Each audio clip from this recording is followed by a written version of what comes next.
Alexandre, houve uma morte aí que está chamando a atenção do doleiro Antônio Cláudio Albernaz Cordeiro, foi encontrado morto em Porto Alegre e era investigado pela Lava Jato. O que tem que ser considerado aí nessa investigação?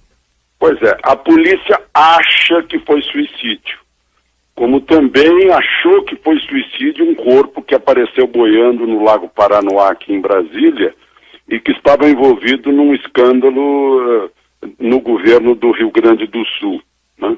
A polícia ainda não sabe exatamente por que Celso Daniel foi morto a tiros, porque a vereadora Marielle foi morta a tiros, porque o Toninho do PT foi morto a tiros em Campinas, porque o vice-prefeito de Ourolândia, na Bahia, que havia denunciado da corrupção na Petrobras, foi morto com 9 tiros, porque a geógrafa Priscila de Góes Pereira, que denunciou corrupção na despoluição da Baía da Guanabara, foi morta a tiros, né? Ninguém sabe direito ainda, há muita desconfiança, porque o relator da Lava Jato, Teori Zavascki, perdeu a vida naquele acidente aéreo, né?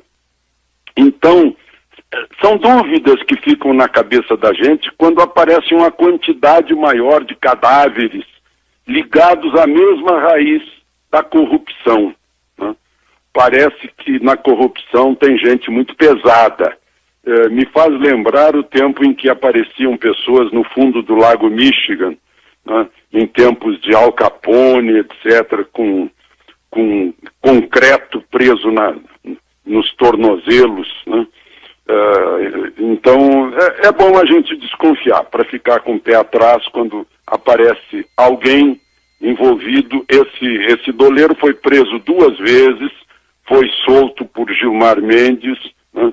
E está, assim, envolvido num tipo de lavagem de dólar, que é uma operação que eles conhecem bem, de o dólar sair do país e não ficar registrado não ficar registrada a saída de divisas pelo Banco Central. Então, é bom que a gente desconfie.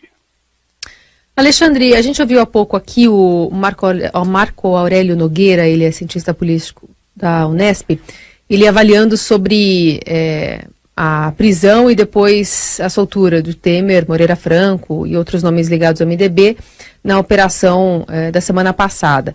E ele avaliou que esse prende e solta é um ajuste de contas aí, né? E não chegou nenhum bombeiro para apaziguar esses ânimos aí entre o Ministério Público e o sistema político. Que avaliação você faz, especialmente até do juiz Bretas, né? Um papel importante na Lava Jato.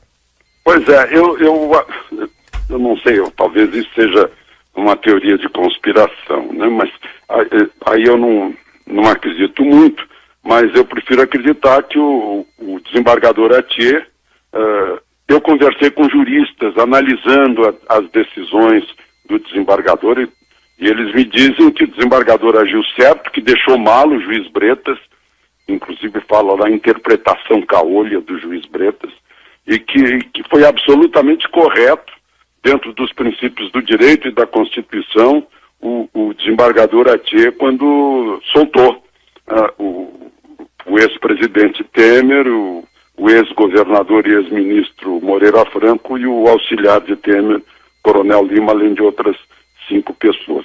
Chegaram a dizer que quem sai mal nesse episódio seria o juiz Bretas, que foi além da sandália, né? Foi o sapateiro que foi além da sandália e quis julgar a escultura de Fídias. Só para situar aqui que o juiz Marcelo Bretas, nosso primeiro assunto, o doleiro lá, o Albernaz, uma das prisões dele, a segunda foi decretada pelo juiz Bretas, né? E aí o ministro Gilmar o mandou soltar. Pois eu sempre prefiro decisões não monocráticas, como se chama no linguajar, no linguajar da justiça, né? Que pelo menos 3 decidam uma coisa para não deixar dúvida. Ficaram dúvidas, né? E aí também as pessoas que queriam que o ex-presidente ficasse preso, que foram, demonstram que o desembargador Atier já esteve afastado do cargo por denúncias. Agora, não custa lembrar que foi o próprio Ministério Público que pediu para retirar o processo, para arquivar o processo dele, né? O próprio Ministério Público. Aí é um argumento muito forte. Sim. Ontem, repetindo o sucesso do leilão dos aeroportos, foram assinados os contratos de linhas de transmissão, resultado de um leilão ainda de dezembro. São 16 lotes, 7.150 quilômetros de linhas de transmissão de energia elétrica para serem implantados em 5 anos, no valor de 13.200.000. Isso significa preparar o país com oferta de energia para o futuro. Só para lembrar, o leilão do dia 15 deste mês, de 12 aeroportos, deu quase 1000% de ágio, foi um sucesso absoluto, né? 2.380 bilhões, aeroportos, só para a gente programar as viagens futuras, né? Vitória e Macaé, Cuiabá, Rondonópolis, Sinop, Alta Floresta, Recife, Maceió, João Pessoa, Aracaju, Juazeiro do Norte e Campo Grande, né? É o país se preparando para o futuro. A mesma coisa quando a gente ouve aí, hoje eu ouvi 2 vezes, que tinha um impasse entre o presidente da Câmara e o presidente da República, que havia uma crise entre o presidente da Câmara e o presidente da República. Por quê? Qual é o fato? Que vai afetar a reforma da Previdência. Vai afetar como? Eu cheguei a ouvir uma dizendo assim que um deputado desconfia que... Né? Meu Deus. Né? E aí o que abala, fato, abalou a Bolsa de Valores. Né? Desvalorizou ações de companhias brasileiras, né? Pelo menos no mercado secundário. Agora, para falar em futuro, a gente tem que ter um presente mais tranquilo, né? A gente está confundindo fatos com fake news, com disque-disque, com coisa de candinha, com tititi, e a gente não sabe mais o que é verdade e o que é mentira. Para a gente concluir, Alexandre, e a confissão de Cesare Battisti ontem na Itália? Pois é, assim como ficam mal os que estão do lado do mal, né, nesses episódios de corrupção, acho que ficam mal aqueles que defenderam Cesare Battisti, afirmando, né, pendurados na tese. Eu duvido que eles próprios acreditassem nessa tese de cabeça fria, de que ele não matou ninguém, né, que é apenas um perseguido político. Ele, quando chegou aqui, ele já entrou praticando crime. Ele entrou com passaporte falso.